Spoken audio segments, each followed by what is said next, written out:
American president പല ഘട്ടങ്ങളിലും വാർത്താ മാധ്യമങ്ങളിൽ ഇടം പിടിക്കാറുണ്ട്. അത് ഇടം പിടിക്കുന്നത് അമേരിക്കൻ പ്രസിഡന്റ് ആയതുകൊണ്ടല്ല, മറിച്ച് അദ്ദേഹം നടത്തുന്ന ചില പ്രഖ്യാപനങ്ങൾ, ചില തുക്ലക്ക് പരിഷ്കാരങ്ങൾ അല്ലെങ്കിൽ തുക്ലക്ക് രീതികൾ എന്ന് വിമർശകർ വിമർശിക്കുന്ന ചില തീരുമാനങ്ങൾ കൊണ്ടാണ് പലപ്പോഴും അമേരിക്കൻ പ്രസിഡന്റ് മാധ്യമങ്ങളിൽ ശ്രദ്ധ നേടുന്നത്. ഇപ്പോഴിതാ ട്രംപ് പുറത്തുവിട്ട പുതിയ നയരേഖ യൂറോപ്യൻ രാജ്യങ്ങൾക്ക് കടുത്ത മുന്നറിയിപ്പ് നൽകുകയാണ്.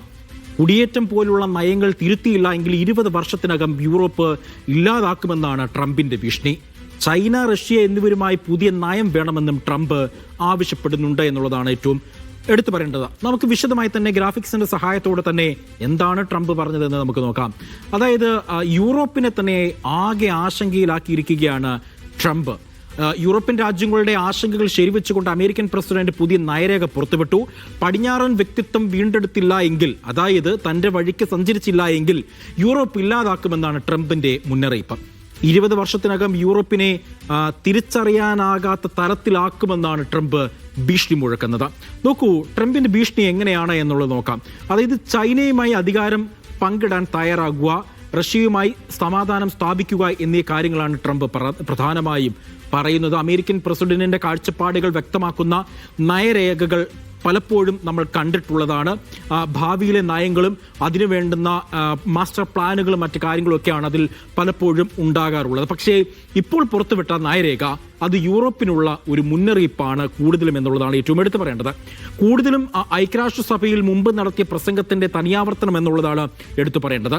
അമേരിക്ക വിജയക്കൊടി പാറിച്ച് നിലനിൽക്കാൻ എന്തൊക്കെ എന്നതിന്റെ ഒരു മാപ്പ് എന്നാണ് ട്രംപ് അതിനെ വിശേഷിപ്പിക്കുന്നത് എന്നുള്ളതാണ് പറയുന്നത്.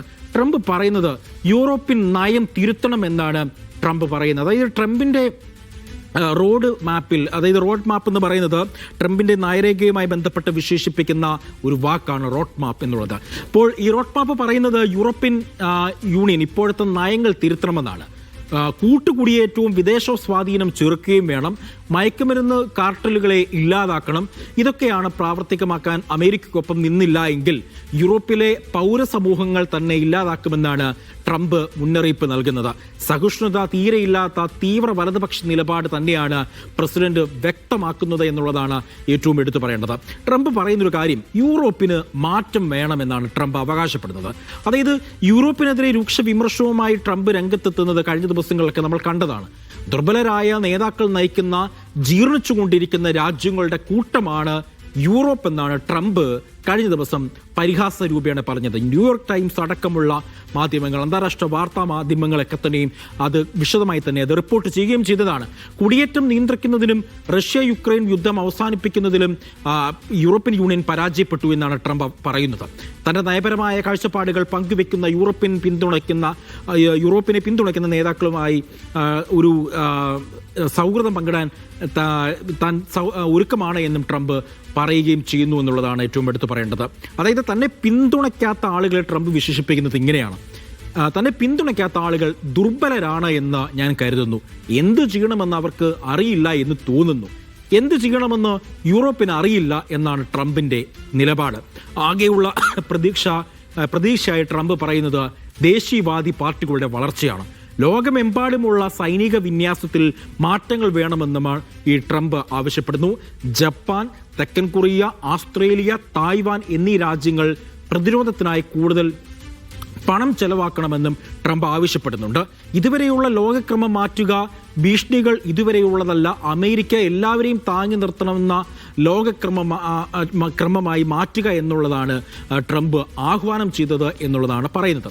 പക്ഷേ ട്രംപിന്റെ ഈ ഒരു നിലപാട്, അതിൽ രൂക്ഷ വിമർശനം ജർമ്മനി ഉന്നയിച്ചു. അതായത് ജർമ്മനി പറയുന്നത് ഇങ്ങനെയാണ്: വിമർശനങ്ങൾ കടുത്തതാണ്, പുറത്തു നിന്നുള്ള ഉപദേശം വേണ്ട എന്നാണ് ജർമ്മൻ വിദേശകാര്യമന്ത്രി ജോഹാൻ വാട്ട്ഫുൾ പ്രതികരിച്ചത്. ജോഹാൻ വാട്ട്ഫുളിന്റെ പ്രതികരണം കടുത്ത ഭാഷയിൽ തന്നെയാണ്. ഞങ്ങളെ ഉപദേശിക്കാൻ ആരും ഇങ്ങോട്ടേക്ക് വരണ്ട എന്ന് പരസ്യമായി തന്നെ അദ്ദേഹം പറയുകയും ചെയ്തു. അമേരിക്കൻ മാധ്യമങ്ങളും ഘടിപ്പിച്ചിട്ടാണ് പുതിയ നയത്തിൽ അമേരിക്കയുടെ സ്ഥാനം എന്തിനാണ് എന്നാണ് ചോദ്യം എന്നുള്ളതാണ് ഏറ്റവും എടുത്തു പറയേണ്ടത്. ഏതായാലും ഇതുമായി ബന്ധപ്പെട്ട്, അതായത് ഈ കഴിഞ്ഞ ദിവസവുമായി ബന്ധപ്പെട്ടുള്ള ചർച്ചകളിലും അതായത് ട്രംപിന്റെ ഈ ഒരു വിമർശനത്തിനെതിരെ വലിയ തരത്തിലുള്ള ഒരു വിമർശനം ലോകമെമ്പാടും നിന്നും ഉയരുന്നുണ്ട്. അത് യൂറോപ്യൻ യൂണിയനാണ് ഏറ്റവും കൂടുതൽ വിമർശനം ഇക്കാര്യത്തിൽ ഉയർത്തിയിരിക്കുന്നത്. നമുക്ക് ഈ വിഷയം സമഗ്രമായി തന്നെ ഒന്ന് വിശകലനം ചെയ്യണം. ഡോക്ടർ താജ് ആലുവ വിദേശകാര്യ വിദഗ്ധനാണ്. അദ്ദേഹം ഈ വിഷയത്തെപ്പറ്റി വളരെ ആഴത്തിൽ സമഗ്രമായി പഠിച്ചൊരു വ്യക്തി കൂടിയാണ്. ഈ കൃത്യമായി തന്നെ ഇതിൻ്റെ ഒരു പൊളിറ്റിക്കൽ നീക്കം എന്താണ്, ഒരു അനലൈസ് എന്താണെന്ന് നമുക്ക് അദ്ദേഹത്തോട് തന്നെ നമുക്ക് ചോദിക്കാം. ഡോക്ടർ താജ് ആലുവ, നോക്കൂ, ട്രംപിന്റെ ഈ നീക്കം, അതായത് യൂറോപ്പിനോടുള്ള ട്രംപിന്റെ ഭീഷണി, അത് ഏത് തലത്തിലായിരിക്കും യൂറോപ്യൻ യൂണിയനുള്ള നേതാക്കൾ, മറ്റ് ലോകരാജ്യങ്ങൾ ഇതിനെ കാണുക? നോക്കൂ, പലപ്പോഴും ട്രംപിന്റെ ഈ ലോകത്തെ സമ്മർദ്ദത്തിലാക്കുന്ന പല പ്രഖ്യാപനങ്ങൾ നമ്മൾ കണ്ടതാണ്. ഇതിനെ ഏത് തലത്തിലാണ് നമുക്കൊന്ന് വിലയിരുത്താൻ കഴിയുക, ഡോക്ടർ താജ് ആലുവ?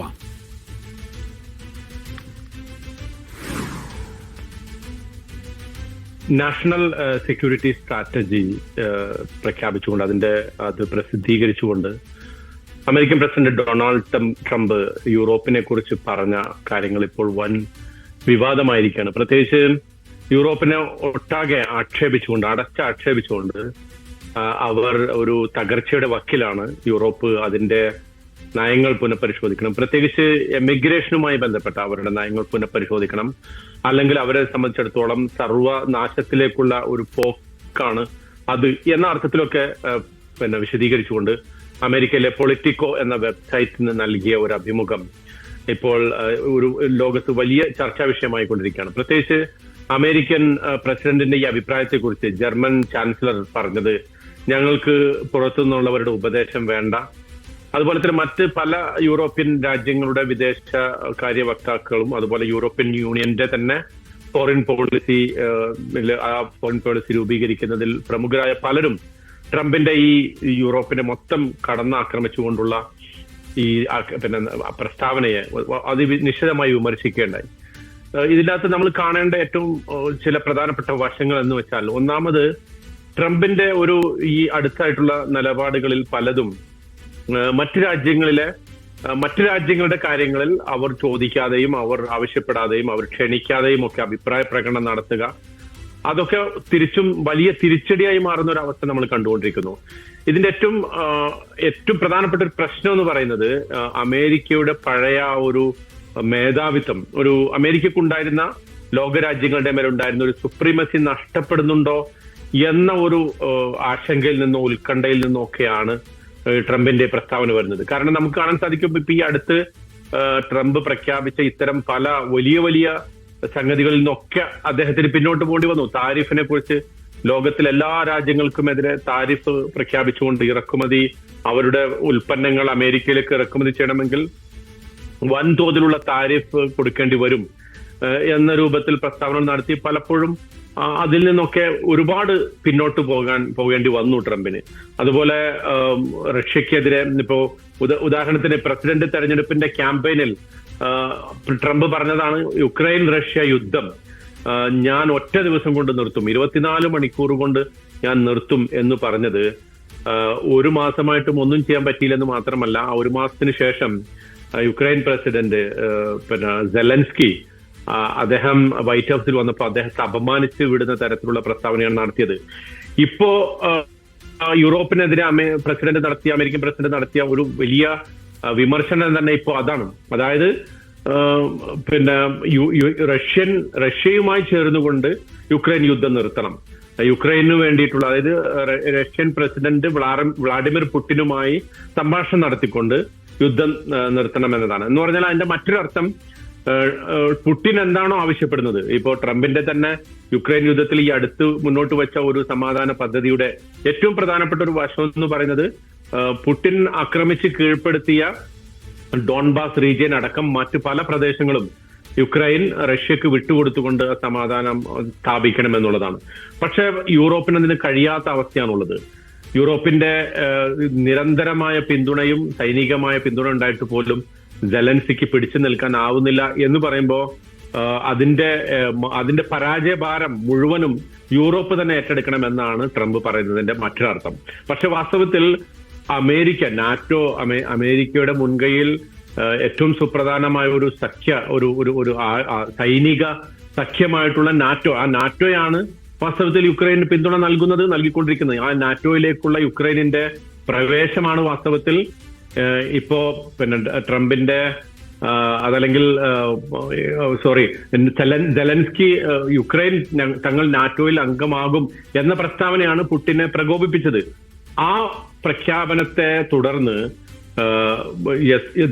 യഥാർത്ഥത്തിൽ വ്ളാഡിമിർ പുടിൻ യുക്രൈനിന്റെ ആ മോഹത്തിനോട് അതിന് തിരശ്ശീല ഇടുന്നതിന്, അതിനെ സ്റ്റോപ്പ് ഇടുന്നതിന് വേണ്ടിയിട്ടാണ് യുക്രൈൻ അധിനിവേശം നടത്തുന്നത്.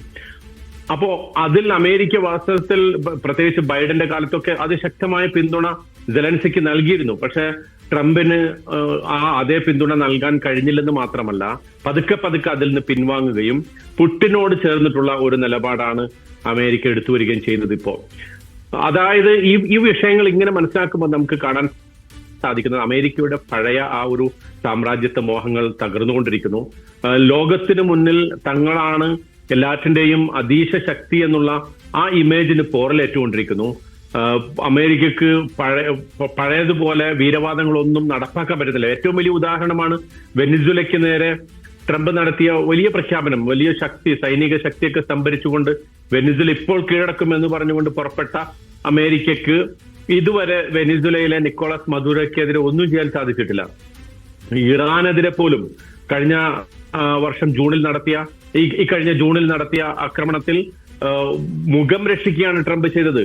അതുപോലെ തന്നെ കാരണം ഇനിയൊരു യുദ്ധത്തിന്, ഇനിയൊരു സാമ്രാജ്യത്വ അധിനിവേശത്തിന് തങ്ങളുടെ പണവും തങ്ങളുടെ സൈനിക ശക്തിയും ഒക്കെ നൽകി മറ്റൊരു അധിനിവേശത്തിന് സാധിക്കാത്ത വണ്ണത്തിൽ അമേരിക്കൻ ഭരണകൂടവും അവിടുത്തെ ജനങ്ങളും മൊത്തത്തിൽ തന്നെ അമേരിക്കയുടെ സൈനിക ശക്തിയും ആ ഊർജവും ഒക്കെ ഒഴിഞ്ഞു പോയിരിക്കുന്നു എന്ന് വേണം മനസ്സിലാക്കാൻ. അപ്പൊ ഇപ്പൊ യൂറോപ്പിലെ തന്നെ ചില നേതാക്കൾ വിശേഷിപ്പിച്ചതുപോലെ ഒരു പല്ലുകൊഴിഞ്ഞ സിംഹത്തിന്റെ മുരൾച്ചയാണ് ഇത് എന്ന അർത്ഥത്തിലാണ് നമ്മൾ ഇതിനെ കാണേണ്ടത്.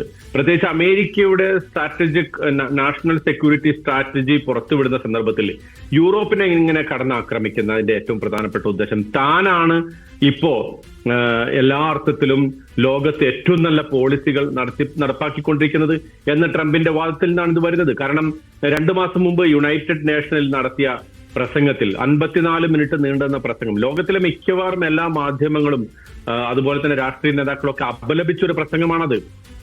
ഒരു അമേരിക്കൻ പ്രസിഡന്റ് ഇത്ര വഷളായി യുണൈറ്റഡ് നേഷനിൽ പ്രസംഗിച്ചിട്ടില്ല എന്ന് പറയപ്പെട്ട ആ പ്രസംഗത്തിൽ ലോകത്തിലെ എല്ലാ രാജ്യങ്ങളെയും പുച്ഛിച്ചുകൊണ്ടും അവരെയൊക്കെ ഇകഴ്ത്തി കാണിച്ചുകൊണ്ടുമാണ് ട്രംപ് പ്രസംഗിച്ചത്. എന്നിട്ട് പറഞ്ഞത്, എന്നെ നോക്കൂ, ഞാനാണ് ലോകത്തിന് മുന്നിൽ ഇങ്ങനെ ഒരു വലിയ മാതൃകയാകുന്നത് എന്നുള്ളതാണ്. പക്ഷേ എല്ലാറ്റിന്റെയും നേർ വിപരീതമായിട്ടാണ് ഇപ്പൊ അമേരിക്ക പ്രവർത്തിച്ചുകൊണ്ടിരിക്കുന്നത്. ട്രംപിന്റെ ഇമിഗ്രേഷൻ നയങ്ങൾ ഇപ്പോൾ വ്യാപകമായി അമേരിക്കയിൽ തന്നെ വിമർശിക്കപ്പെടുന്നു. ഡോക്ടർ താജ് ആലുവ പറഞ്ഞതുപോലെ വിവിധ മേഖലകളിൽ ട്രംപിനെ സംബന്ധിച്ചിടത്തോളം പരാജയപ്പെടുക തന്നെയാണ് ചെയ്തത്. പല യുദ്ധങ്ങളും അവസാനിപ്പിച്ചത് താനാണ് എന്ന് വീമ്പിളക്കുമ്പോൾ പോലും അവിടെ എല്ലാം പരാജയത്തിന്റെ കയ്പുനീർ കുടിച്ചിട്ടുണ്ട് ഡൊണാൾഡ് ട്രംപ്. അപ്പോൾ ഡൊണാൾഡ് ട്രംപിന്റെ ഈ ഒരു പുതിയ പ്രസ്താവന അത് ഏത് തലത്തിൽ പ്രതിഫലിക്കുമെന്നുള്ളത് കാത്തിരുന്ന് കാണേണ്ടി വരും.